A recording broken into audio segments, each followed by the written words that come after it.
All right, everyone get ready because today we are going to be taking a deep dive into the ketogenic diet. Ooh, keto. Yeah, keto. And this is going to be for you if you're really looking to go beyond like the keto basics, right? And really try to understand it like at a deeper level. Right. And we've got a bunch of different sources here. Everything from like the, how-to practical guides all the way to, some research on potential benefits. Yeah. Even some myth busting, right? Because there's a lot of keto confusion out there. Oh, absolutely. So by the time we're done with this, you're going to know not just what keto is, but you'll understand like the science behind it, Right. who it might actually benefit. Like, does it work for everybody? Right. And how to separate like fact from keto fiction. Yeah, and I think what's so fascinating about keto is it's really a rediscovery of ancient wisdom. Okay. Like, did you know that way back in the 1920s, doctors were using a ketogenic diet to help children with epilepsy? I did not know that. Yeah. So this isn't just like some trendy fad diet. It's not at all. It's got a solid history. And recent research has just shed even more light on all these potential benefits. I'm intrigued. But let's back up for a sec. Sure. Can we just get a quick refresher on like what the keto diet actually is? Yeah. So at its core, the keto diet is all about training your body to burn fat for fuel instead of glucose. Okay. And to do this, you drastically reduce your carb intake, like way lower than you'd think, and significantly increase your fat intake. So it's not just like adding an avocado to your salad. No. We're talking about a total dietary shift. Okay. Think 70–80% of your calories coming from healthy fats, Wow. 20–25% from protein, and only about 5% from carbs. That's a tiny percentage of carbs. What does that like even look like in terms of food? So you're essentially saying goodbye to bread, pasta, rice, sugary drinks, Oh, no. even most fruits. Oh, wow. Yeah, so What can you eat? you can eat lots of delicious things. Meat, fish, eggs, cheese, Okay. healthy fats like olive oil, avocado, nuts and seeds, and plenty of non-starchy vegetables. So like picture a fridge stocked with salmon and grass-fed steak and a rainbow of veggies and like a cheese drawer that would make like a Parisian fromager jealous. Exactly. And the great thing is there are tons of keto cookbooks and online resources to help you create amazing meals. Okay. It's not about deprivation, it's about discovering new flavors and ways of cooking. That's good to hear because I was about to mourn the loss of my favorite pasta dishes. Don't worry, there are some clever keto alternatives out there. Okay, good. So going back to the science for a moment, this drastic carb reduction forces your body into a metabolic state called ketosis. Ah, yes, ketosis. Yes. This is like the holy grail of the keto diet. But what's actually happening in our bodies when we're in ketosis? So when you deprive your body of glucose from carbs, it starts looking for another energy source. Right. And guess what? It finds it in fat. Okay. Your liver starts breaking down fat into these molecules called ketones, and these ketones become your body's primary fuel. So instead of running on carbs, your body's running on fat. Precisely. And this metabolic shift is what makes the keto diet so potentially powerful. Okay. Not only can it lead to weight loss, but it also has these other intriguing effects on the body, which we'll dive into later. Yeah. I'm starting to see why people are so enthusiastic about keto. But let's get practical for a second. Okay. Like, what are the steps that someone would take if they wanted to actually start a keto diet? That's a great question. It all starts with preparation. Okay. You need to set yourself up for success by making sure that your kitchen is keto-friendly. So we're talking full-on pantry makeover. Exactly. The first step is to purge your pantry of all those high-carb temptations. Right. You know, the chips, the crackers, the cookies, that box of pasta hiding in the back. Yeah. All gone. I have a feeling this step would be quite therapeutic for some people. It is. It's like creating a supportive environment for yourself. Yeah, like a fresh start. Exactly. Yeah. Then next you want to stock up on all those delicious keto staples we talked about earlier, the meat, the fish, the eggs, the cheese, healthy fats, and low-carb veggies. So you're walking to the grocery store with a completely different shopping list. Absolutely. And you might be surprised at the variety of options available. Yeah. There's a whole world of keto-friendly foods out there waiting to be discovered. Speaking of discovery, let's talk about bulletproof coffee. Yes. It seems to be like a staple in the keto world. It's become very popular. Yeah. And for good reason. It's basically a way to supercharge your morning coffee with healthy fats. I'm listening. How do you make it? So you brew your coffee as usual. Yep. Then you blend in a tablespoon or two of unsalted butter or ghee and a tablespoon of MCT oil. MCT oil. Yeah, it stands for medium chain triglycerides. Okay. It's a type of fat that's quickly absorbed and converted into energy. Oh, so it's like a brain boost in your coffee. Exactly. It can help you feel more alert and focused, and it also provides sustained energy throughout the morning. Okay. Plus, blending it creates this rich, creamy texture that's almost like a latte. That actually sounds delicious. Yeah. I have to try that. I think you'll be pleasantly surprised. Now let's shift gears and talk about some of the potential benefits of the keto diet. Okay. And I want to emphasize that we're going to be focusing on evidence-based information here, separating the hype from the science. Yes, I'm all about the science. Yeah. So what does the research say? Well, one of the most well-documented benefits of keto is weight loss. Okay. Not surprising. Yeah. It seems like everyone's talked about keto for weight loss these days. And there's a good reason for that. Okay. Multiple studies have shown that the keto diet can be more effective for weight loss than other diets, especially in the short term. And this goes back to what we were discussing earlier about ketosis, right? Your body burning fat for fuel instead of glucose. Precisely. By shifting your metabolism to utilize stored fat, you naturally start shedding those extra pounds. Wow. But what's interesting is that keto goes beyond just calorie restriction. Oh, okay. It actually changes your hormonal profile in a way that favors fat loss. Now we're getting into the nitty-gritty. Yeah. Tell me more about these hormonal changes. Okay, so one of the key players here is insulin. Yeah. When you eat carbs, your body releases insulin to help transport glucose into your cells for energy. Right. But insulin is also a fat-storing hormone. When insulin levels are high, your body is more likely to store fat. So by reducing carbs and keeping those insulin levels low, you're creating a more favorable environment for fat burning. Exactly. And keto also increases the production of another hormone called glucagon, Okay. which has the opposite effect of insulin. Oh, Glucagon promotes fat breakdown and helps release stored fat into the bloodstream to be used for energy. so it's like a double whammy. You're decreasing the fat-storing hormone and increasing the fat-burning hormone. Precisely. And this hormonal balancing act is one of the reasons why keto can be so effective for weight loss. Okay. But it's not just about the numbers on the scale. What do you mean? Well, many people who follow a ketogenic diet report feeling more energetic, mentally sharper, and even experiencing improvements in their mood. So it's not just about like looking good, it's about feeling good too. Exactly, and that's what makes keto so intriguing. It's a dietary approach that has the potential to impact both our physical and mental well-being. That makes sense. And it seems like that overall sense of well-being might be tied to another benefit of the keto diet that I've been hearing a lot about: improved blood sugar control. Yeah, this is a huge one, Yeah. especially for people with diabetes or prediabetes. Okay, remind me how keto impacts blood sugar again. Remember how we talked about insulin being needed to transport glucose into cells? Yeah. Well, when you're on a ketogenic diet and your body's running primarily on ketones, you significantly reduce your reliance on glucose for energy. So that means less demand for insulin. Exactly. And this can be a game changer for people struggling to manage their blood sugar levels. Okay. In fact, studies have shown that people with type 2 diabetes who follow a ketogenic diet can often reduce their medication usage significantly. Wow. That's incredible. It's amazing. It sounds like keto could be a real breakthrough for some people. It certainly has that potential. Wow. And beyond blood sugar control, there's another benefit that I think is worth exploring, and that's the keto diet's impact on inflammation. Yes, inflammation is a hot topic these days. It is. You know, I've heard that chronic inflammation is at the root of many health problems, but I'm not entirely clear on what inflammation actually is asked. Oh, sure. Can you break it down for me? Of course. Inflammation is essentially your body's natural defense mechanism. Okay. It's a response to injury or infection, and it's characterized by redness, swelling, heat, and pain. Okay. In the short term, inflammation is a good thing. Okay. It helps your body heal. So it's like your body's internal fire alarm going off, right? Yes. Signaling that something needs attention. That's a great analogy. Okay. But the problem arises when this inflammatory response becomes chronic, Okay. meaning it persists even when there's no immediate threat. Right. This chronic low-grade inflammation has been linked to a wide range of health problems, from heart disease and cancer to autoimmune disorders and Alzheimer's disease. So it's like that fire alarm is constantly going off, even when there's no fire. Yeah. And that constant stress, is taking a toll on the body. Exactly. And what's interesting is that the ketogenic diet has been shown to have anti-inflammatory effects. Really?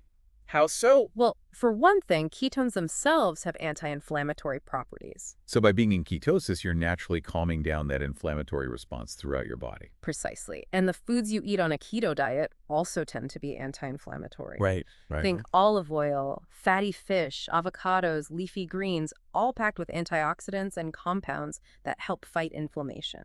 And on the flip side, the foods that you're avoiding on keto, like sugar, refined grains, processed foods, those are known to be pro-inflammatory, meaning that they actually contribute to inflammation. Exactly. It's like a double win. Yeah. You're reducing the things that trigger inflammation and increasing the things that help combat it. Now let's talk about something that I think a lot of people struggle with on diets. Yeah.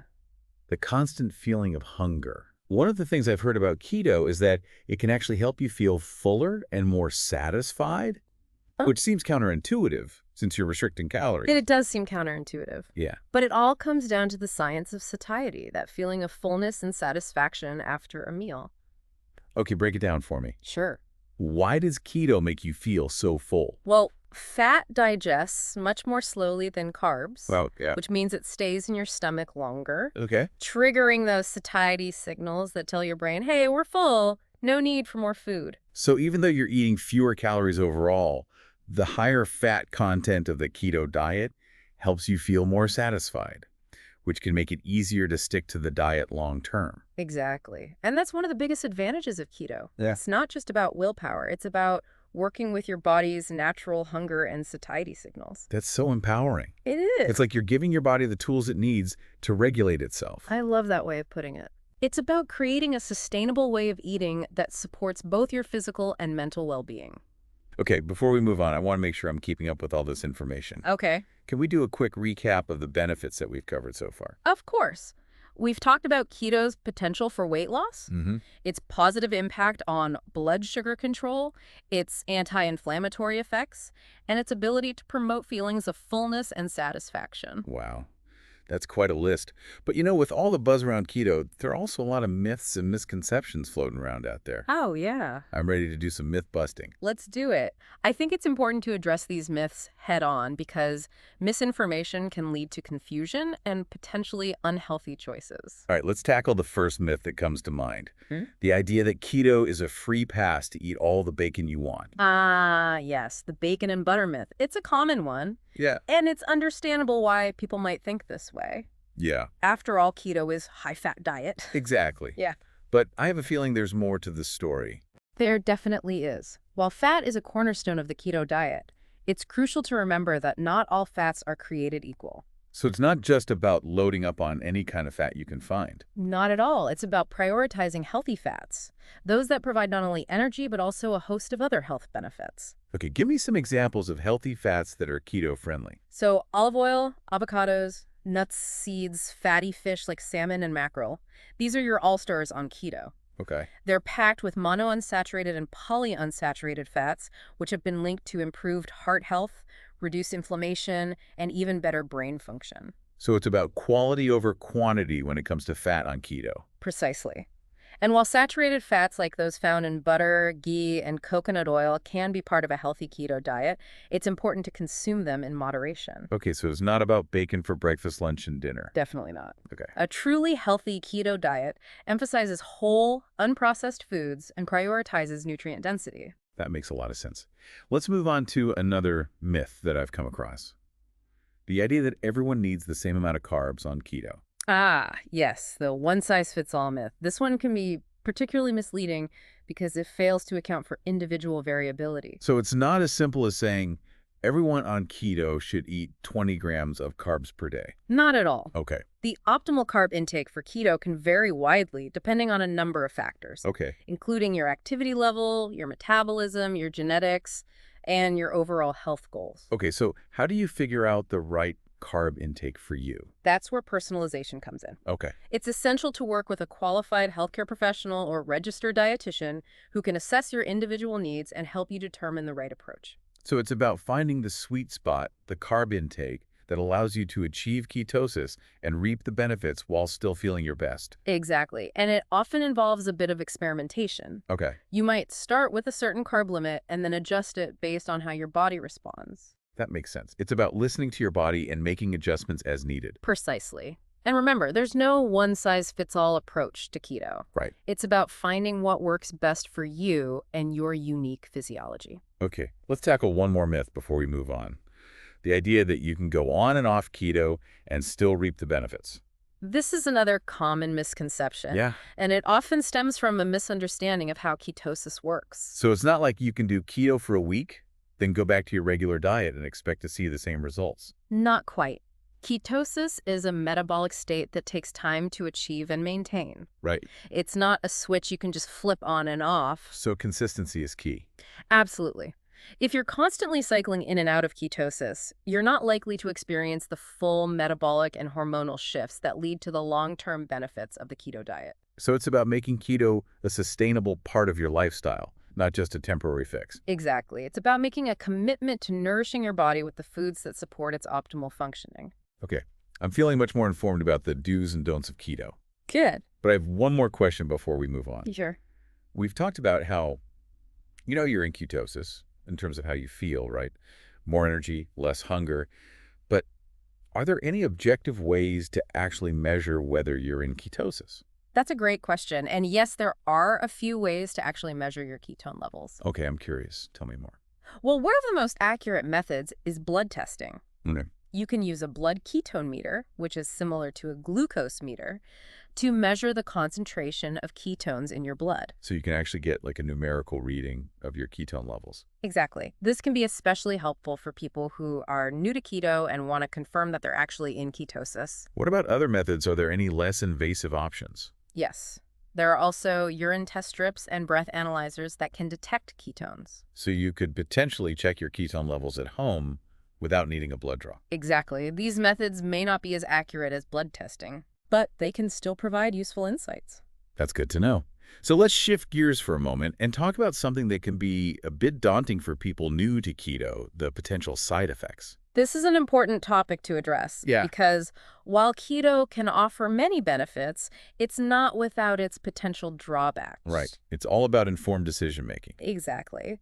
One of the most common side effects people experience in the early stages of keto is something called the keto flu. The keto flu. That sounds a bit scary. Yep. Is it actually the flu? No, it's not a contagious illness. Okay. It's a collection of symptoms that can occur as your body adjusts to burning ketones for fuel instead of glucose. So it's like your body going through carb withdrawal. That's a good way to put it. Okay. Symptoms can include headache, fatigue, nausea, constipation, and brain fog. Those don't sound fun. How long does the keto flu typically last? For most people, it subsides within a few days to a week as their body adapts. Are there any ways to minimize those symptoms? Yes. Staying hydrated is crucial, as is getting enough electrolytes. Oh, Electrolyte imbalances can contribute to many of the keto flu symptoms. So we're talking about making sure you're getting enough sodium, potassium, and magnesium. Exactly. You can replenish these electrolytes through foods like leafy greens, avocados, nuts, and bone broth. Okay. Or you can supplement with electrolyte powders or tablets. That's good to know. Are there any other potential side effects we should be aware of? Another one that can occur particularly in the early stages of keto is bad breath. Oh, no. That's definitely not something you want to deal with. It's caused by the production of acetone, Okay. a ketone body that's partially excreted through the breath. Is there anything you can do about it? Brushing your teeth regularly using sugar-free breath mints and staying hydrated can help. Okay. And for most people, the bad breath subsides as their body adapts to keto. That's reassuring. Are there any long-term risks associated with the keto diet? That's where things get a little more complex. While short-term studies have shown that keto can be safe and effective, Okay. there's limited research on the long-term effects. So we're still learning about the potential risks and benefits of following keto for extended periods of time. Exactly. Some experts have raised concerns about potential nutrient deficiencies, Okay. particularly if the diet isn't carefully planned to include a variety of nutrient-rich foods. That makes sense. If you're restricting entire food groups, you need to be mindful of getting all the nutrients your body needs from the foods that you're eating. Precisely. That's why working with a qualified healthcare professional or registered dietitian is so important, especially if you're considering keto as a long-term lifestyle change. Yeah. They can help you create a personalized plan that meets your individual needs and ensures you're not missing out on any essential nutrients. So it's about approaching keto with a balance of enthusiasm and caution. Yes. It's a powerful tool, but it's not a magic bullet, and it's essential to do it safely and effectively. I couldn't agree more. Now, are you ready to delve into some real-world examples of how people are using the keto diet to achieve their health goals? Absolutely. I think hearing about personal experiences can make this information feel more tangible and relatable for our listeners. One area where keto has gained significant traction is in the realm of weight management. Right. We've talked about the science behind why keto can be effective for weight loss. Right. But I'm curious to hear about how it's actually playing out in people's lives. Well, there are countless stories of individuals who have successfully lost weight and kept it off by following a ketogenic diet. I'm picturing those before and after photos you see online, but it's more than just the visual transformation, right? Absolutely. It's about how people feel in their bodies, their energy levels, their confidence. It's about those non-scale victories, the things that go beyond the number on the scale. Exactly. For many people, keto isn't just about fitting into smaller clothes. Right. It's about feeling healthier, more vibrant, and more empowered in their own skin. That's so inspiring. Yeah. Now, what about beyond weight loss? Are there other areas where keto is making a difference? Yes. Keto has also shown promise in helping people manage certain health conditions. We talked about blood sugar control and diabetes earlier. Right, and there's growing evidence that keto may have therapeutic potential for neurological disorders like epilepsy. Really? That's fascinating. How does keto impact the brain? Well, it's thought that the ketones produced during ketosis can provide an alternative fuel source for brain cells, Okay. which can have a stabilizing effect on brain activity. So it's like giving the brain a different type of energy to run on. Exactly. And this has led to promising results in reducing seizure frequency in people with epilepsy, Oh, particularly those who haven't responded well to traditional treatments. that's incredible. Are there any other health conditions where keto is being explored as a potential therapy? Yes. Researchers are investigating its potential role in managing conditions like polycystic ovary syndrome, PCOS, Alzheimer's disease, and even certain types of cancer. Wow. It seems like the potential applications of keto are still being uncovered. Absolutely. And while more research is needed, these early findings are certainly intriguing and suggest that keto could play a significant role in the future of healthcare. It's exciting to think about how this dietary approach could potentially help people live healthier and fuller lives. Yeah. But speaking of living a full life, let's talk about the sustainability factor. Okay. Can people actually stick with keto long term? That's the million-dollar question, isn't it? It is. And it's an important one to address because any dietary change, no matter how beneficial, is only as good as your ability to sustain it. Right. There's no point in starting a diet if you can't stick with it. Exactly. And let's be honest, keto, with its strict carb restrictions, Yeah. can be challenging for some people to maintain over time. Right. Social situations, holidays, travel, these can all pose obstacles. I imagine it takes a lot of planning and preparation. It certainly does. And that's why it's so important to go into keto with realistic expectations and a solid plan for navigating those potential challenges. So what are some tips for making keto more sustainable? One key is finding keto-friendly versions of your favorite foods. So it's not about completely depriving yourself of the things you enjoy. Not at all. There are so many creative recipes out there for keto pizzas, breads, desserts, you name it. It's about finding ways to satisfy those cravings within the guidelines of the diet. Exactly. And it's important to focus on the positive aspects of keto, the increased energy, the feeling of fullness, the potential health benefits. Right. If you're constantly focusing on what you're missing out on, it's going to be much harder to stick with it. Right. It's about making it a positive and enjoyable experience, not a punishing one. And don't be afraid to experiment and find what works best for you. Okay. Remember, there's no one-size-fits-all approach to keto. Right. Some people thrive on a very strict ketogenic diet, while others find that a more moderate approach is more sustainable for them. So it's about finding that sweet spot where you're getting the benefits of keto without feeling deprived or restricted. Exactly. And it's a journey, not a destination. Right. It's about constantly listening to your body and making adjustments as needed. That's great advice. And it brings us back to the importance of working with a qualified healthcare professional or registered dietitian Yes. who can guide you through this process and help you create a personalized plan that meets your individual needs. Couldn't agree more. It's about making keto work for you, not the other way around. Hmm. That's a really good point.